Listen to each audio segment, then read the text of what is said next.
Good morning students. कल हमने सेनापति नामक हमारा जो अध्याय था वो चल रहा था, वो पाठ पढ़ा था। कवि परिचय चल रहा था हमारे। उसी कवि परिचय के संदर्भ में थोड़ा भाग शेष रहा था हमारा। उसी क्रम को हम आगे बढ़ाते हैं और आगे देखते हैं। कल मैंने बताया था कि सेनापति की 2 रचनाएं हैं। सेनापति ने कितनी रचनाएं लिखी? 2 रचनाएं हैं। कौन कौन सी? नंबर 1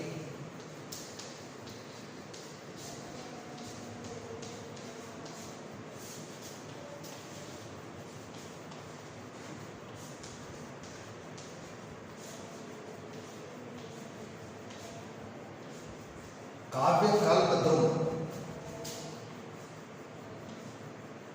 और दूसरी रचना है इनकी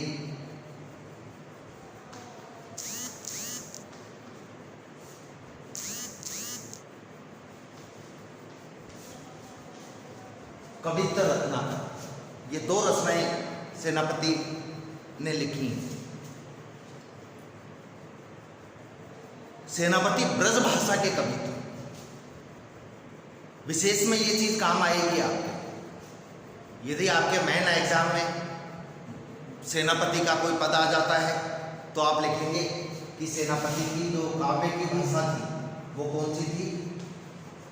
ब्रज। मैंने पहले भी आपको बताया था, जिन कवियों ने राम का वर्णन किया है उनके काव्य की भाषा अवधि रही है, और जिन्होंने कृष्ण का वर्णन किया है उन कवियों की भाषा ब्रज है।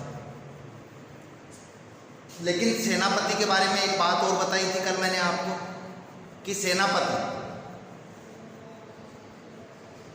राम के भक्त थे, लेकिन राम के बारे में कम लिखकर कृष्ण के बारे में इन्होंने अधिक लिखा है।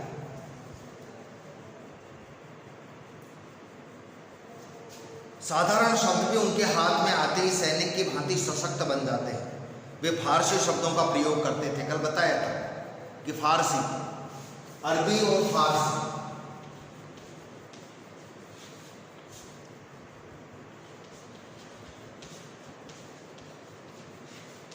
इन दोनों के मेल से बनती है साहब Urdu. Arabic plus Farsi equal to Urdu. इसको ये और दोनों भाषाएं मिलेंगे तब उर्दू का निर्माण होगा। उनकी रचनाओं में प्रसाद और ओज गुण की प्रधानता है। 2 गुण मिलते हैं। ये भी विषय इसमें विशेष में काम आएगा। ये काव्य गुण कहलाते हैं और काव्य गुण होते हैं 3। प्रसाद गुण,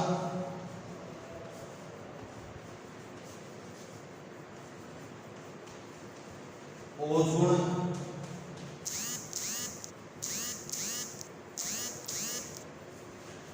और एक है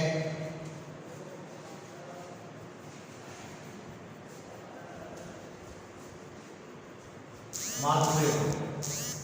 ये काव्य के गुण हैं। काव्य में दोष भी होते हैं, गुण भी होते हैं। तो काव्य के गुण है। काव्य के गुण कितने होते हैं? 3। प्रसाद गुण, ओज गुण, माधुर्य गुण। ये 3 गुण हैं काव्य के। इसमें इनकी रचना में 2 गुण हैं, एक तो प्रसाद गुण और एक ओज गुण। प्रसाद गुण वह गुण होता है जो कोई रचना बिल्कुल सरल हो, जिस रचना को पढ़ते ही या सुनते ही जिसका अर्थ और भाव आसानी से समझ में आ जाए, वहाँ काव्य का प्रसाद गुण होता है। जहाँ वीरता की बात की जाती है, जोश की बात की जाती है, जहाँ आंखें लाल हो जाएं, भुजाएं फड़कने लगे, ना फूलने लगे क्रोध से, जहाँ क्रोध आ जाए वहाँ काव्य का ओज गुण होता है। और माधुर्य गुण, जहाँ भगवान की भक्ति की, प्रेम की बातें होती हैं, वहाँ माधुर्य गुण होता है। परिमार्जित भाषा का प्रयोग। परिमार्जित, शुद्ध। एक तो मिलीजुली भाषा हो, कुछ अंग्रेजी के शब्द हो, कुछ हिंदी के हो, कुछ उर्दू के हो, एक तो वो भाषा है। परिमार्जित, शुद्ध भाषा का प्रयोग और भाव गांभीर्य, भावों की गंभीरता उनके काव्य की विशेषता है। पहला पद आपका क्या है? पहले पद में यहाँ प्रस्तुत कविता सेनापति के ऋतु वर्णन का प्रौढ़ और प्रांजल नमूना है। ऋतुओं का वर्णन किया है पूरे पाठ में। ऋतु वर्णन का प्रौढ़ श्रेष्ठ और प्रांजल शुद्ध वर्णन है, नमूना है। इसमें पूरी निपुणता से ऋतु के उपादानों एवं उसके लक्षणों का उपयोग कवि ने किया है। विभिन्न जो ऋतुओं के उपादान है, साधन है, और जो ऋतुओं के लक्षण हैं जो हम नहीं जानते, जो आप लोगों ने नहीं सुना, उन तक का बड़ी सटीकता से वर्णन किया है। वसंत का वैभव पूरी छटा के साथ पंक्तियों में पिरोया गया है। पहला पद आपके वसंत का वर्णन किया गया है, वसंत ऋतु का वर्णन किया गया है। कवि ने ऋतु वसंत का सूक्ष्मता पूर्वक मानवीकरण किया है। कवि ने वसंत ऋतु का जो वर्णन किया है पूरी सूक्ष्मता से, छोटी छोटी बातें देखकर मानवीकरण किया है। मानवीकरण एक अलंकार होता है।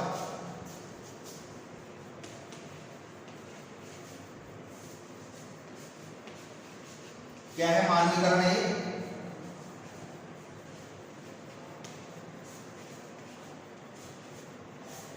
अलंकार ऐसा जहां प्रकृति के ऊपर मानव का आरोपण कर दिया जाता है, प्रकृति को मानव बताया जाता है, वहां मानवीकरण अलंकार होता है।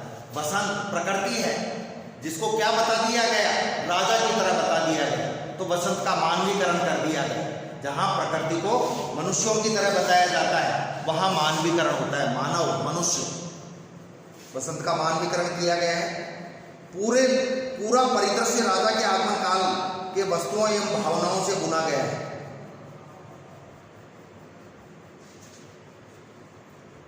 जैसे पहले के समय राजा महाराजा होते थे, वो आते थे राजा महाराजा, तो उनके साथ और लोग चलते थे, उनकी प्रशंसा करते हुए, उनके सम्मान में गीत गाते हुए लोग चलते थे। तो वसंत को राजा की तरह बताया गया है, और ये बताया गया है कि कौन लोग उनके साथ दे रहे हैं, कौन उनकी प्रशंसा कर रहे हैं, कौन उनका स्तुति गान कर रहे हैं। कोकिल चारण की भूमिका में पदगान कर रहा है। जैसे पहले चारण भाट होते थे, अभी मैं समझा दूंगा, वो राजा की प्रशंसा करते थे। वैसे कोयल वसंत के आगमन पर कोयल बोलती है तो मानो वो वसंत, राजा वसंत के आगमन की बिरदावली गा रही है, उनके यश का बखान कर रही है। शोभा के सुखमय उपकरण, चारों तरफ शोभा का समाज है, सुंदरता फैली हुई है। सेना की कवायद की छवि उत्पन्न कर रहा है। ऐसा लग रहा है कि जैसे राजा बसंत किसी सेना के साथ आगे बढ़ रहे हैं, क्योंकि राजा एकाकी गमन नहीं करता, राजा कभी अकेला नहीं जाता है, उसके साथ सेना होती है, 10-20-50 लोग उसके साथ होते ही हैं। इसी तरह भीषण ग्रीष्म के बाद ये अगला पद आ गया, पहला पद। अब इसमें देखो बच्चों, वसंत का वर्णन किया जा रहा है, और जहां तक हमारे देश का प्रश्न है, हमारे देश में 6 ऋतुएं होती हैं। हमारे देश में कितनी ऋतुएं होती हैं? 6 ऋतुएं होती हैं। वैसे तो 3 ही ऋतुएं होती हैं, सर्दी गर्मी वर्षा, सर्दी गर्मी वर्षा, 3 ऋतुएं होती हैं। ये तो मुख्य ऋतुएं हैं, वही कल वाली बात विशेषण वाली। मुख्य विशेषण 4 होते हैं, लेकिन वैसे गुरु कामता प्रसाद ने 8 बताए हैं, कुछ जगह विशेषण के भेद 6 बताए हैं। मुख्य 4 होते हैं। वही बात है, मुख्य ऋतुएं 3 कौन कौन सी?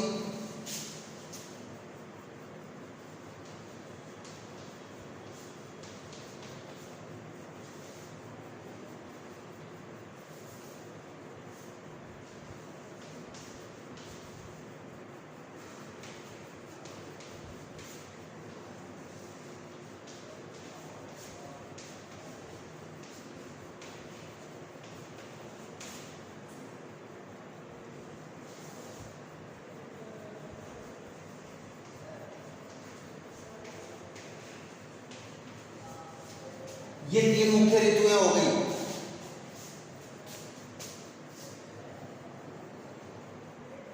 ये 3 आपके मुख्य ऋतुएं हो गई। कौन कौन सी? सर्दी, शरद यानी सर्दी, ग्रीष्म यानी गर्मी, और वर्षा ऋतु जो चल रही है इस समय। इसके अलावा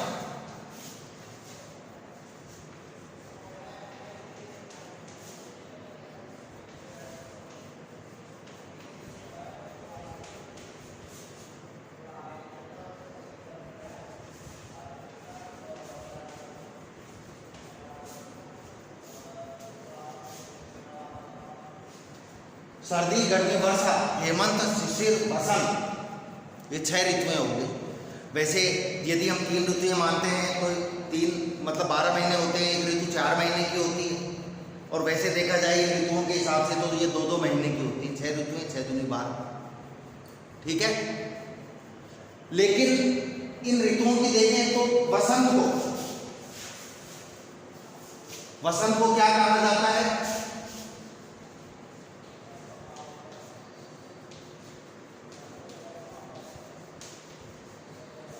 ऋतुराज। ऋतुराज का क्या मतलब है? ऋतुओं का राजा। ऋतुराज का क्या मतलब है? ऋतुओं का राजा। वसंत को ऋतुराज कहा जाता है।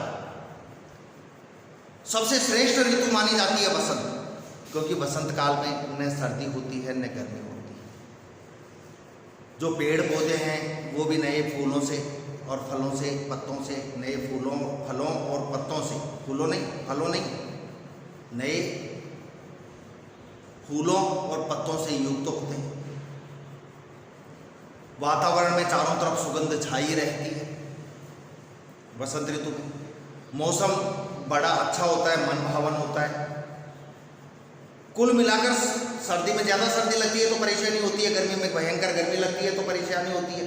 बारिश में बारिश नहीं हुई तो दिक्कत, ज़्यादा हो गई तो दिक्कत। हेमंत और शिशिर में भी यही क्रम होता है। लेकिन वसंत ऋतु एकमात्र ऐसी ऋतु है जो दोष रहित है, जिसमें किसी को कहीं कोई परेशानी नहीं होती। इसलिए वसंत को सभी लोग ऋतुराज कहते हैं, ऋतुओं का राजा कहते हैं। इसमें वसंत को राजा मानकर वर्णन किया है कवि सेनापति ने। देखिए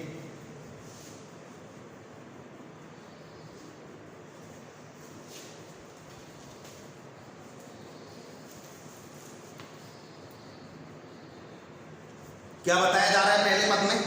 वसंत ऋतु को राजा की तरह बताकर, वसंत ऋतु को राजा की तरह बताकर उसके ऋतुराज नाम को सार्थक बताया गया है कि वाकई उसका नाम ऋतुराज है, ऋतुओं का राजा उसको कहा जाता है वसंत को। वो बिल्कुल सही है, ऋतुराज है वसंत।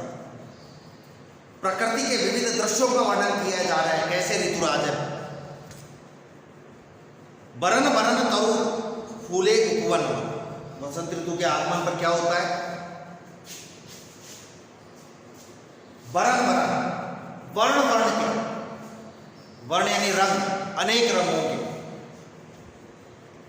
तरु फूले, तरु यानी पेड़ पौधे, पेड़ पौधे, फूले यानी फले हुए हैं, यानी अनेक प्रकार के जो वृक्ष हैं जो अनेक प्रकार के पुष्पों से लदे हुए हैं। वृक्षों के ऊपर, पौधों के ऊपर अनेक प्रकार के फूल लग गए हैं। कहां पर? उपवन वन। प्रत्येक उपवन और वन में प्रश्न आता है, उपवन और वन में क्या अंतर है? उपवन और वन में क्या अंतर है? उपसर्ग लग गया। उप का मतलब होता है सहयोगी या सहायक या छोटा, जैसे प्रधानाचार्य, उप प्रधानाचार्य। इंग्लिश में प्रिंसिपल, वॉइस प्रिंसिपल होता है, वहां वो उपसर्ग उप नहीं बैठेगा।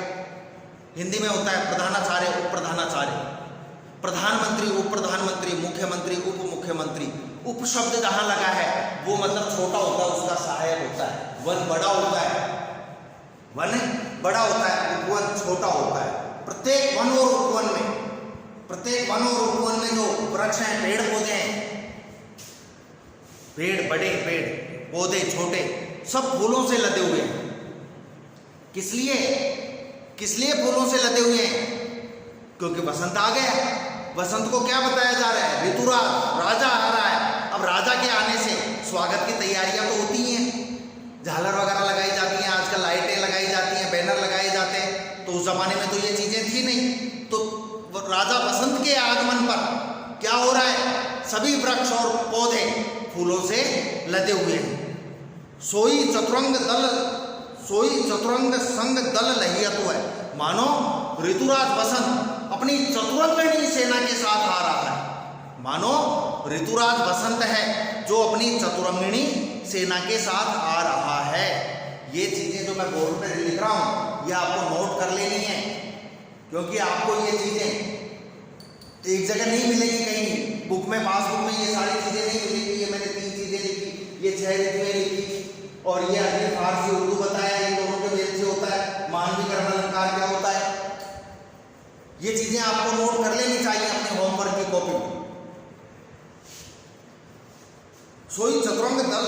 संग दल लहियतु है, सोई वही चतुरंग दल, चतुरंग यानी चतुरंगणी, दल यानी सेना, चतुरंगणी सेना के साथ, अभी समझाऊंगा चतुरंगणी क्या होती है। दल यानी सेना, लहियतु है शोभायमान हो रहा है, वह अपनी चतुरंगणी सेना के साथ शोभायमान हो रहा है। कौन? राजा बसंत, ऋतुराज बसंत। अकेला नहीं आता है राजा, वैसे ही बसंत भी अकेला नहीं आया, किसके साथ आया है? अपनी चतुरंगणी सेना के साथ आया है। अब प्रश्न एक आता है आपके मन में उत्पन्न हो रहा होगा कि साहब ये चतुरंगणी सेना क्या होती है? सेना तो सुनिए, चतुरंगणी सेना क्या होती है वो देखिए आप।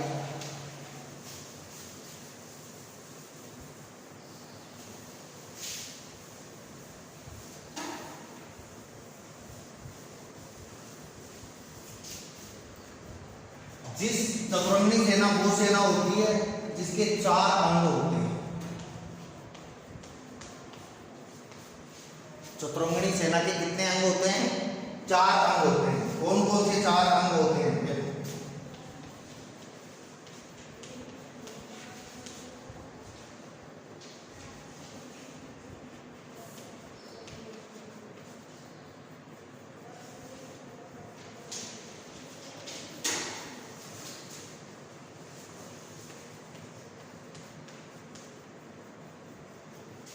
हस्ती, अश्व, रथ और पदाति, ये 4 अंग होते हैं। इनका मतलब समझ लो तुम। हस्ती का मतलब हाथी, अश्व का मतलब घोड़ा, रथ का मतलब रथ और पदाति का मतलब पैदल। आजकल तो ये सेनाएं हैं क्योंकि वैज्ञानिक हो गए, परमाणु बम हो गए। तो पहले जो सेना होती थी उसके जो चतुरंगणी सेना होती थी उसमें ये 4 अंग होते थे, हाथी, घोड़ा, रथ और पैदल। ठीक है, अब इनकी भी संख्या निश्चित है, कौन से में हाथी कितने होने चाहिए, घोड़े कितने, रथ कितने, पैदल कितने, ये भी मैं नोट कर देता हूं।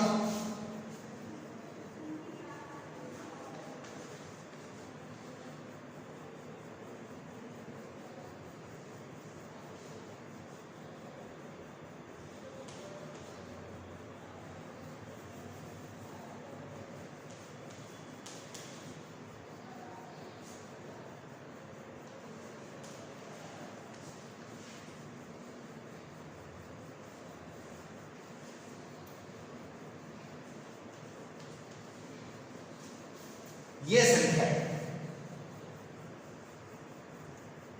किस कोई भी चतुरंगणी सेना हो उसमें हाथी कितने होने चाहिए? 21,870, घोड़े 65,610, रथ 21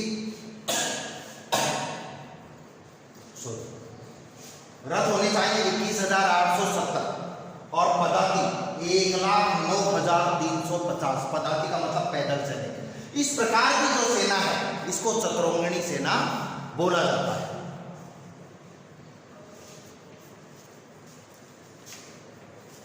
सोई चतुरंग संघ, चतुरंग वही शोभायमान हो रहा है, चतुरंग संघ दल लहियतु है, वह अपनी चतुरंगणी सेना के साथ लहियतु शोभायमान हो रहा है।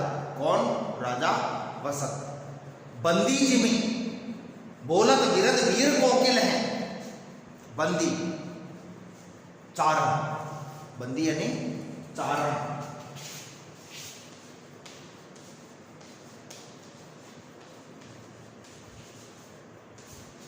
बंदी का मतलब कैदी मत समझ लेना कि साहब जेल में 4 बंदी थे।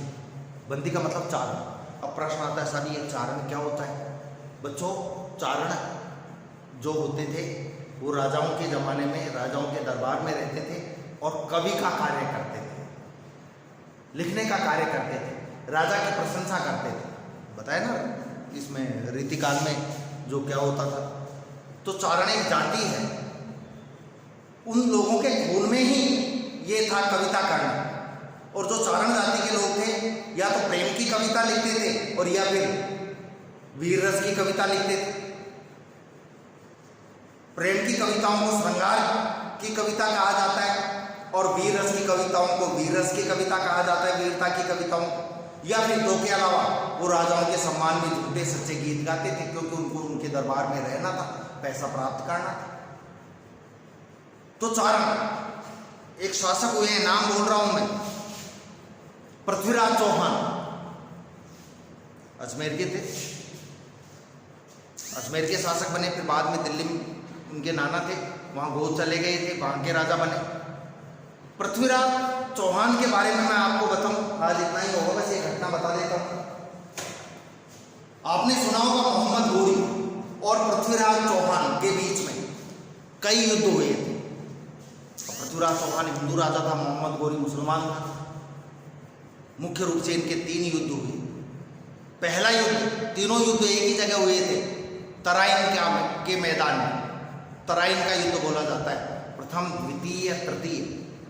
पहला जो युद्ध हुआ उसमें पृथ्वीराज चौहान जीता और मोहम्मद गोरी हारा। लेकिन पृथ्वीराज चौहान ने मोहम्मद गोरी को माफ कर दिया, क्षमा कर दिया कि दोबारा ऐसा मत करना, अब चला जाए। मोहम्मद गोरी वापस चला गया अपने देश में। फिर वो सेना संगठित करके बाद में आया मोहम्मद गोरी और फिर पृथ्वीराज चौहान से युद्ध किया। तराइन हरियाणा में है, क्योंकि पृथ्वीराज चौहान दिल्ली का राजा, दिल्ली को जीतने का मतलब भारत को जीतना। फिर दूसरा युद्ध हुआ तराइन के मैदान में और फिर उस युद्ध में पृथ्वीराज चौहान जीता और मोहम्मद गोरी हारा। फिर पृथ्वीराज चौहान ने उसको माफ कर दिया। ऐसा कहते हैं कि इस तरह 17 बार पृथ्वीराज चौहान ने मोहम्मद गोरी को माफ किया था। तराइन के मैदान में तो 3 युद्ध हुए थे, तराइन का युद्ध तो 3 ही है, लेकिन 17 बार मोहम्मद गोरी को माफ किया था पृथ्वीराज चौहान ने। फिर तीसरा युद्ध हुआ, वही तराइन का युद्ध, उसमें मोहम्मद गोरी जीता और पृथ्वीराज चौहान हारा। देखो, ये पृथ्वीराज चौहान की नीति गलत थी। शत्रु कैसा भी हो उसको दंड देना चाहिए था। सांप तो सांप होता है, चाहे सांप बड़ा हो, चाहे बीच का हो, चाहे छोटा हो, सपोला हो, जहर तो उसमें होता ही है। सांप को तो मार ही देना चाहिए, शत्रु को मार देना चाहिए। ये नीति नहीं थी लेकिन पृथ्वीराज चौहान की। पृथ्वीराज चौहान ने उनको बंदी बना लिया और अपने देश में लेकर गया, अफगानिस्तान की तरफ। किस किस को लेकर गया? पृथ्वीराज चौहान को और उसके मित्र को। उसका मित्र कौन था? चारण था, चंद्रबरदाई, जो उसका मित्र भी था, उसका कवि भी था और वीर योद्धा था, सेनापति भी था। इन दोनों को बंदी बना ले गए। मैं बता रहा हूँ चारण क्या होते हैं, क्या काम करते थे, कितने दिग्गज होते थे। इन दोनों को लेकर वहाँ चला गए अफगानिस्तान और वहाँ बंदी बनाकर ले गए और एक जगह इनको खड़ा कर दिया। ऐसा कहते हैं कि पृथ्वीराज चौहान की आंखें फोड़ दी थी। पृथ्वीराज चौहान शब्द भेदी बाण चलाता था। आंखों के ऊपर पट्टी बांधकर किसी दिशा से आवाज आती तो उधर बाण चला देता। आवाज निकालने वाले के वो बाण लगता था, मर जाता था। चलो, ये बच्चों वीडियो लगभग 23.5 मिनट का हो गया है। इस घटना को, बाकी घटना को कल मैं आपको समझाऊंगा। ठीक है, धन्यवाद।